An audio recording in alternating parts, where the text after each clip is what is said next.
Now let's begin the conversation.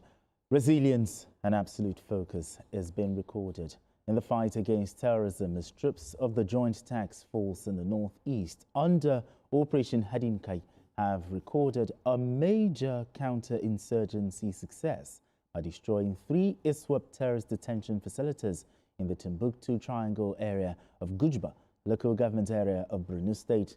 The operation, conducted over the last 2 weeks as part of Operation Desert Sanity 5, penetrated areas previously regarded as terrorist strongholds, forcing insurgents to abandon key sites. The sustained military pressure led to the escape of over 70 detained victims, many of whom have since returned to nearby communities. Now let's share this story by TVC News' Jesse Tafida with you.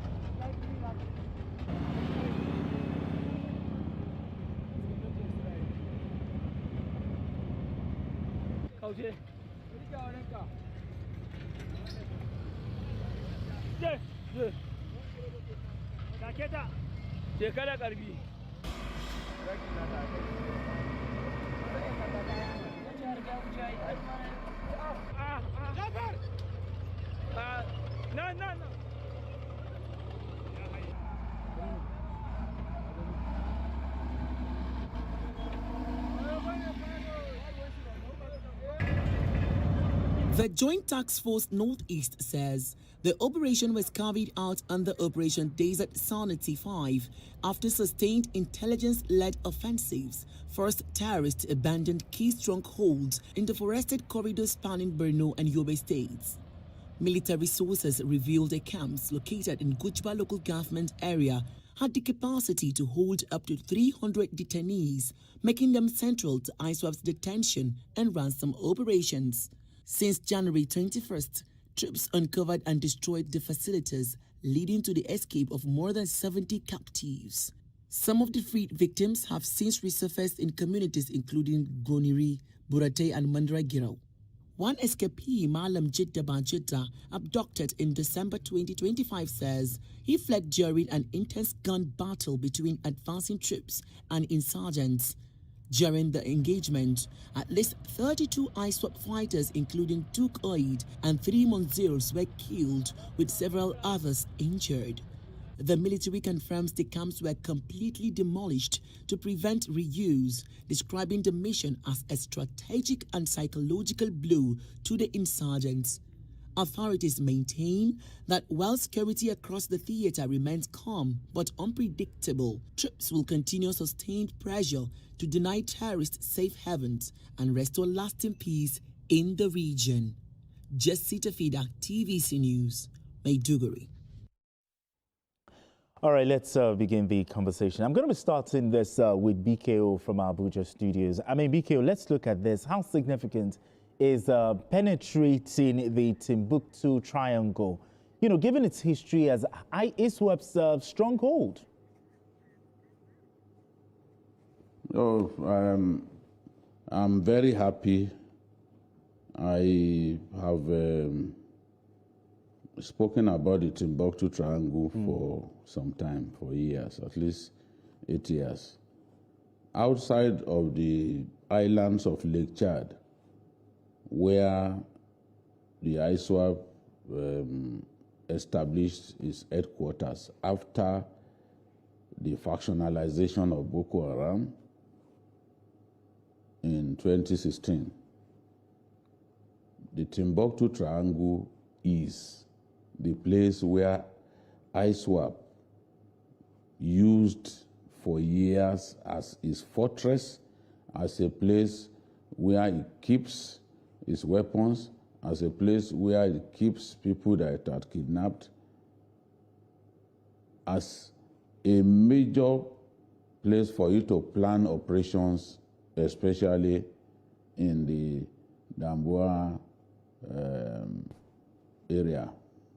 Point of correction, Gujuba local government is in Yobe State.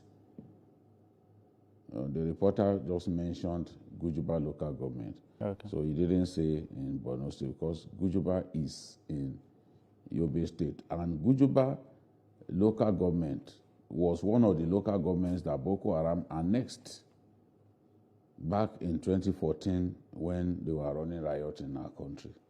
So the Timbuktu Triangle stretches from Damboa, which is the largest local government in the state, stretches to Biu area, stretches to parts of Yobe State. That is, there's a footpath in there leads to Gujuba local government that the reporter talked about. So it's a very, very extensive place. It is a place that had been their fortress for years, and efforts to drive them away from that place had proved abortive. Remember the tape that leaked, the tape of a general that was complaining about losing, losing the tires of their MRAP, who said that they were surrounded by insurgents who were wielding rocket-propelled grenades and all that. There was a soldier who was crying over the death of his colleague in that video. That took place inside the Timbuktu Triangle. They effectively stopped our troops from advancing, and they were able to exact some casualties. But this time around, the planning was aggressive in nature. The execution of the plan was aggressive in nature, and there was coordination between the surface troops and the Air Force in a manner that we had never done before. So these guys were effectively routed, and some of the people that they had actually held in custody were freed. So it's a very good piece of news coming from Borno State, coming from Operation Harden Kai, led by Major General Abdul Salam, who has proved himself to be a very effective operations man. He got the job done in Plateau State. Yes.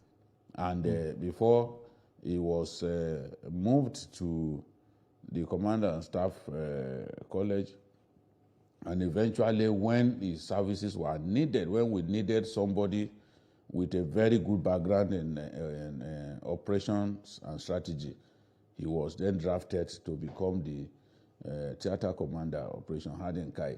And we are seeing what General Abdul Salam can do. Yes, there will be setbacks from time to time, especially with the enemy using vehicle-borne IEDs and attacking sub-targets. But so much work is being done. And what they have done in the Timbuktu Triangle is the most significant breakthrough that the Nigerian Armed Forces have done in recent times. Completely routed, tail between legs, they decided to take to their heels. And now what we must do is have that place occupied, put troops on ground.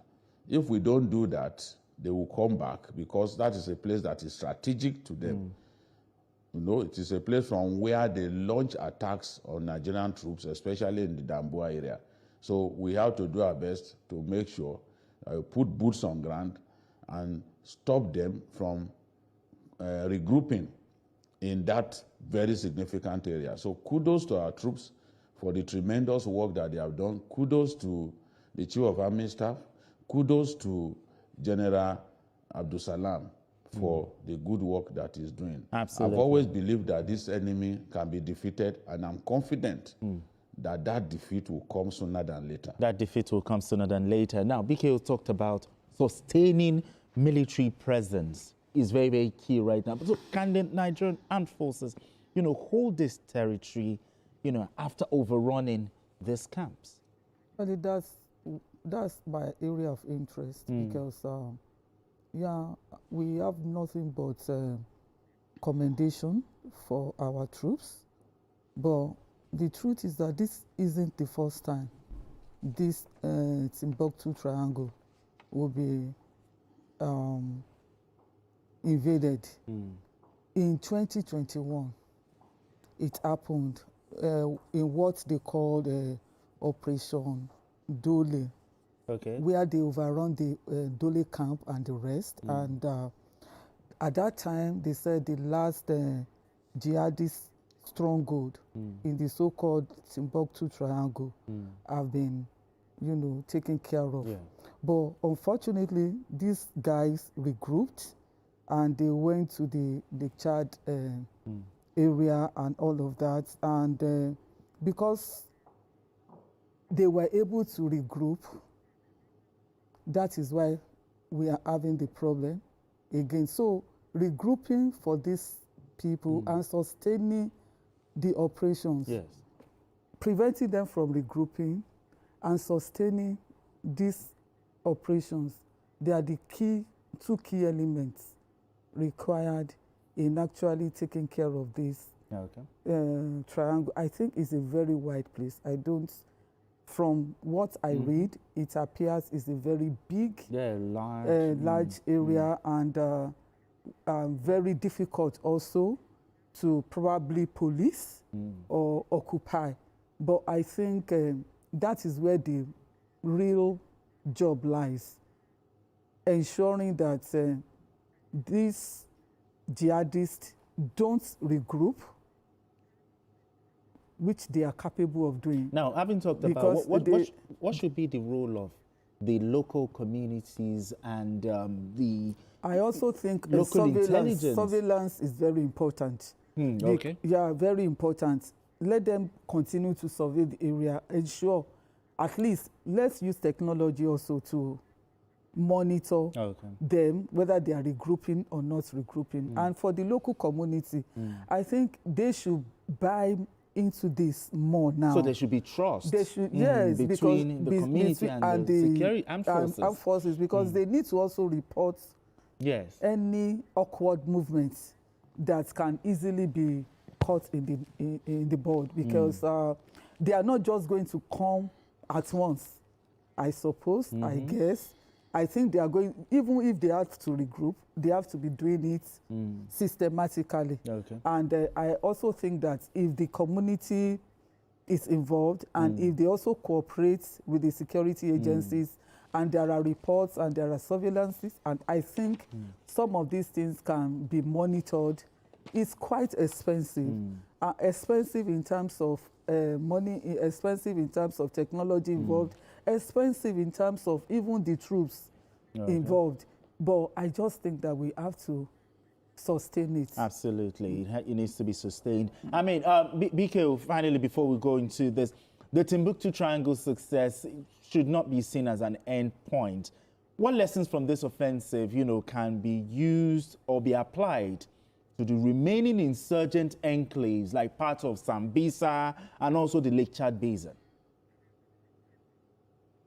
The most dangerous of the two factions is Iswap. And Iswap does not operate from Sambisa. It is the Shekau faction that continues to operate from Sambisa and from the Mandara Mountains in Borno South. That's the places around Pulka, places around Goza. They continue to operate from the Mandara Mountains.